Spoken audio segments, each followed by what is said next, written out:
X-Men 97 is out, but the showrunner is gone. Disney and Marvel Animation Studios said sayonara and goodbye to Beau DeMaio over potentially explicit pics on an OF account. But now, folks out there are seeing the first two episodes, and while the first one might be very, very good, others say the second one is about something extremely divisive.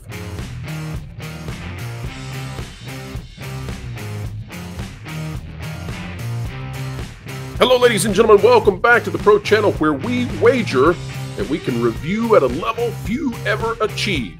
Today, we are attempting to do so with Fat Steven, JFG, here with us. Welcome back, sir. Hey, thanks for having me.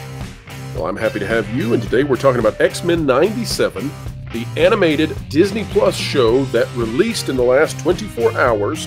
And Steven, I have to say that when I was watching the first episode, thought that I was going to be doing this video in a very different way. So let me tell you what I was thinking. As I watched the first episode, I came away with the impression that I was going to score it very, very well. And so the way that I was going to come into this video was to talk about how important it is to separate the creator from the creation when we're talking about fiction. And so you might think about, let's put it in the sporting world. You can have someone who is a terrible person, but who is a fantastic athlete. And you're a fool if you say that they're not good at what they do on the court or on the field or where have you.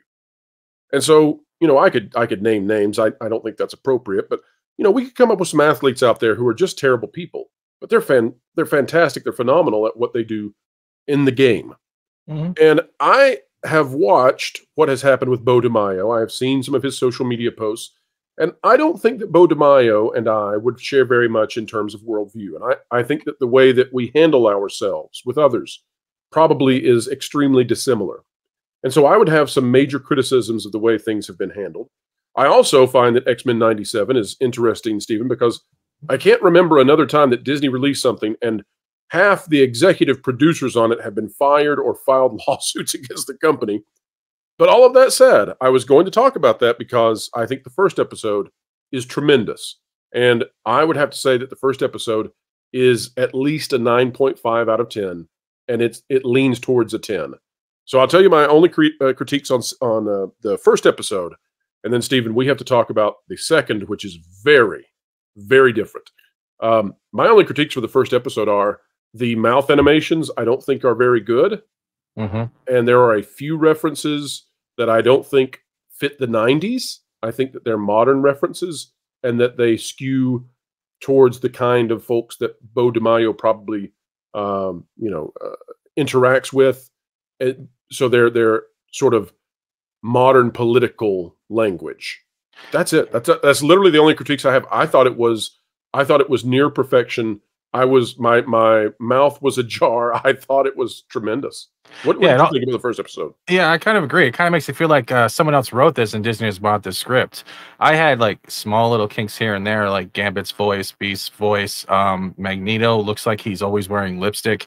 And the intro song is the same as from the original cartoon, but it feels like they took away the powerful in some of the guitar riffs. And those are just, for me, in general, as a personal opinion.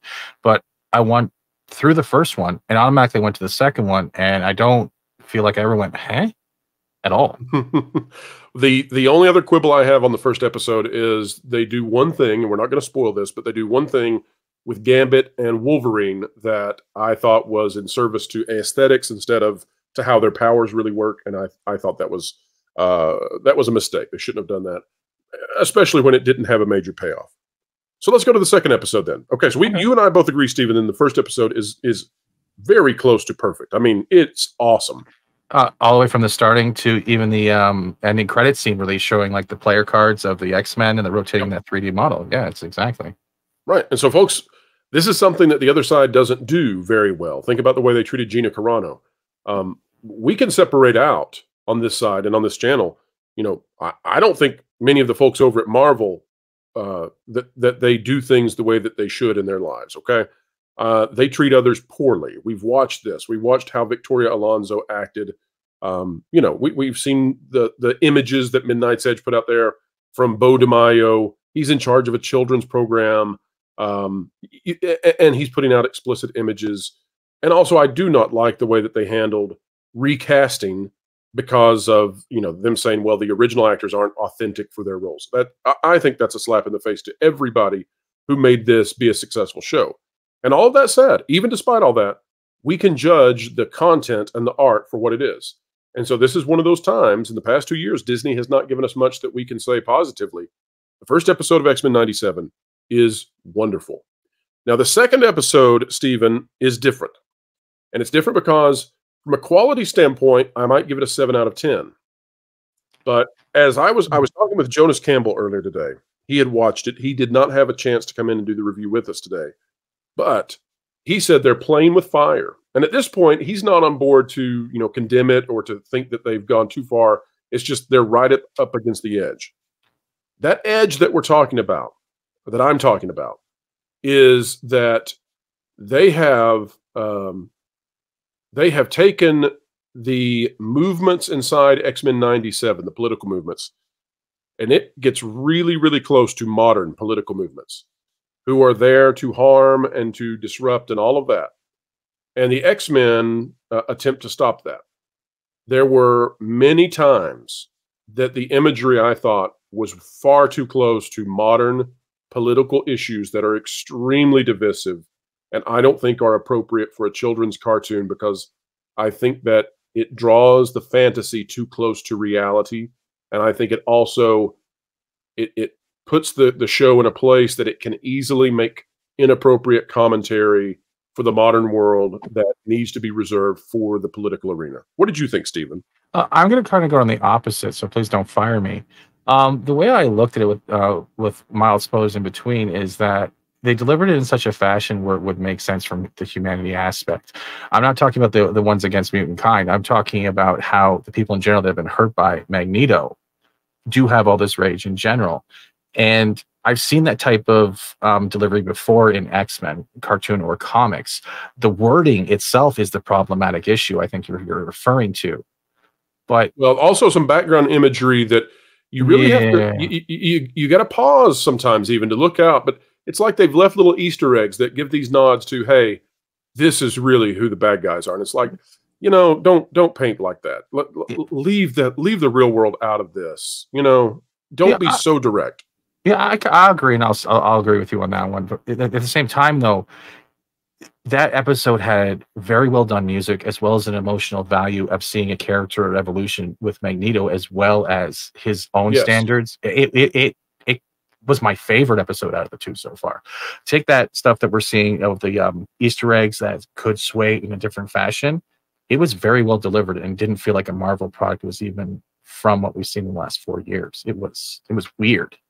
Now, the other criticism that I have, Stephen, for the second episode, the other criticism I have is and folks, this is flat out a spoiler. So if you want to watch it with, brand new eyes, stop here. This is where you should stop. Mm-hmm. But for those who don't mind going past the spoiler-free point, there's a relationship that is beginning, and it's between Magneto and Rogue. And that relationship, Magneto is supposed to be in his 60s. Rogue is supposed to be about 20 years old. That's pretty gross to me. I mean, listen, that's a 40-year gap. I'm not on board with that for a kids show. And I think 40 years is probably generous. I think Magneto's supposed to be, 65-ish, and Rogue about 2021. So I didn't like that. And I'll tell you one other one too, real quick, Stephen, because it's right along the same lines. Yeah. There's a point where Magneto talks about what his people, quote, his people have been through that would cause him to take the position that he takes.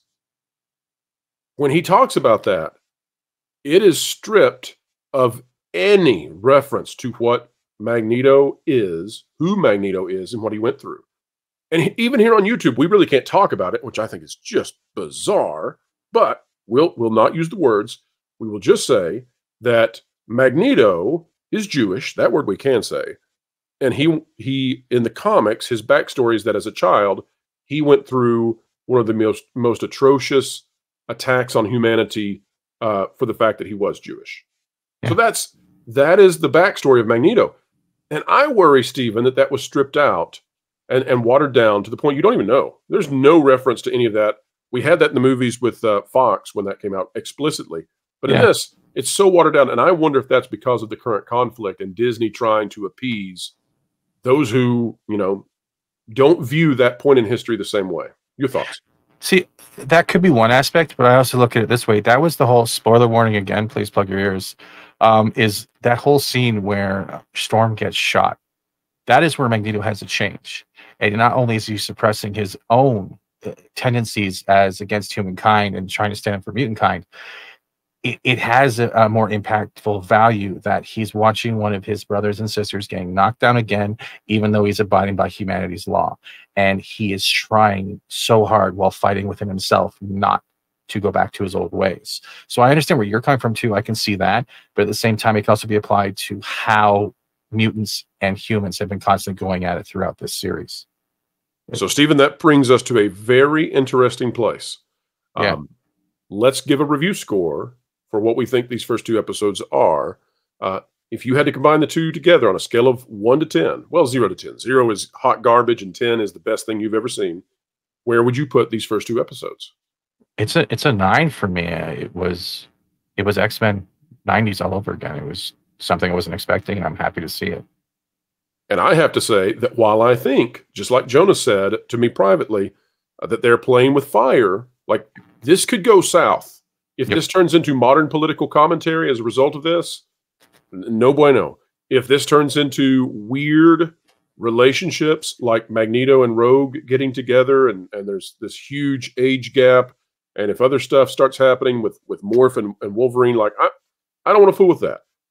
But just judging these first 2 episodes and recognizing that they are right up against the line, but I'm willing to grant for the time being that maybe it will stay away from that explicitly. I got to say it's an 8.5 out of 10 for me, and it's as close to perfect as it can get for the first episode. That's how good that is. And it doesn't matter who made it. It's really, really good. We call balls and strikes here on this channel, flat out. We don't skew our opinions. We don't change what we say just because of who made it. And this might make some out there frustrated with us, but we believe in the truth more than anything. I mean, flat out, capital T on that truth. And I just, I can't say anything other than that first episode is near perfection. And the second one, although it's right on the line of danger, still pretty good. Stephen, you agree on all that? I agree with that immensely. I say give it a shot, go in without any bias, and come out with whatever you feel like afterwards. That's right, folks. Doesn't change our opinion about the Disney company, doesn't change our opinion about the direction of the Disney company, doesn't change our opinion about Victoria Alonso, Bo DiMaggio, Esposito, or Kevin Feige. Or George Lucas. or George Lucas. But in all due fairness, it's good. It's great. We'll see what happens. I hope they don't throw it all away. Stephen, tell the folks out there where they can find you on this great, big, beautiful web. Well, you can usually find me on Rumble or Twitch, and eventually you'll be starting back up on YouTube. I'm pretty much there, and on Twitter. And Stephen, you're also the lead artist. You do basically all of the art assets here on this channel, as well as on Valiant Renegade. And I just want to say thank you, because you are an integral part of everything we've done. I have said it before. I'll say it again. You are literally, in my opinion, the best YouTube thumbnail artist, flat out, takeaway thumbnail, best YouTube artist that I know of. So thank you, Stephen. Oh, you're welcome. Thank you for letting me take that role. Folks, it's now time for your role. And that is, if you would be so kind, and I do mean that, so kind, please consider clicking the like button. Share, subscribe, click it, stick it to the algorithms, it's the notification bell. Drop a comment down below, let us know your thoughts. And folks, don't forget that we have a special edition of The Pro Show, Thursday at 5 p.m. Eastern Time. And wouldn't you know it, there's more big news on the way. Bob Chapek, former CEO of the Walt Disney Company, will be speaking just prior to The Pro Show, and we will have analysis of that. It's the first time we have heard from Bob Chapek. It comes just before the Disney board vote, wouldn't you know it. And we'll be covering that live during The Pro Show tomorrow, as well as the world exclusive, because it comes from me, the world exclusive just for me, review of Ghostbusters Frozen Empire. It is the first time that I give my review of it, and I can't wait to tell you what I think. Apparently the critics don't like it. I really hope I do, but there are things making me worried. I worry about it, and I want Ghostbusters to be good. Folks, wherever you are and whatever you're doing, Keep learning, keep growing, and as always, keep having fun. Clickbait. Fraud. Drama queen. Ugh. I wish there was a channel that was 5 to 6 minute news reads without the drama, frauds, and clickbait that could accurately let me know the current news, providing my crucial context utilizing all the different That Park Place contributors and creators. Well, stupid. There is. It's the That Park Place YouTube channel, which will be going live real soon, so make sure you're subscribed, so you can really stick it to the algorithms. You're joking. Nope.